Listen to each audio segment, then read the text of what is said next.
All right, guys, welcome back to another video. I have a really quick tip for you. This is a technique that I use with my students when they are over controlling the aircraft. I think the first question is how do I know when they're over controlling the aircraft? And a good sign of that is usually when we're coming in on final, and not even on final, it could be during any phase of flight, like climb out, cruise, generally when they're like more tense and more stressed. And then all of a sudden, you know, the winds will report 0 knots, variable, whatever, calm day. And we're coming in on final, and then we're just getting rocked like this all over the place. Wings are shaking, we're aggressive on the pitch motions. Just students lock in, they get tunnel vision, okay? The adrenaline starts to pop, they get stressed, they're focused on the airspeed, the runway, whatever it is. Generally speaking, that turbulence that you feel coming in on final, that instability, comes from over controlling the aircraft. Not all the time, but sometimes. So I created an interesting technique that feel free to take it if you want. It works like a charm.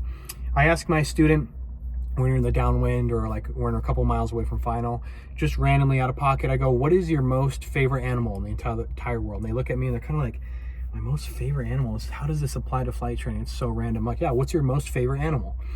And I'll give you an example of, you know, what my student said the other day, because he was over controlling the aircraft. And he's like, well, my most favorite animal is a dog. I'm like, okay, do you have a dog? He's like, yes, the dog's name is Rocky. And I'm like, okay, did you have Rocky since she was a puppy? And yeah, she's 5 years old now. And I could see my student's face. He's like, what the hell is going on? And I said, okay, see this yoke here? I want you to imagine this yoke right here where you're grabbing as your puppy's throat. You see where I'm getting at with this? And what we don't want to do is we don't want to grab Rocky's throat and choke her to death on final. So your code word, every time we're coming on a final, I notice that you're over controlling the aircraft. You have a death grip, okay? You're just locked in like this. Your code word now is Rocky. And I want you to imagine your cute puppy's throat right here at the yoke. Do you want to strangle your puppy? Do you want to squeeze it until she's like, no, you don't. Do you want to break her neck? No, you don't. You want to hold her like she's a little styrofoam cup. 3 fingers.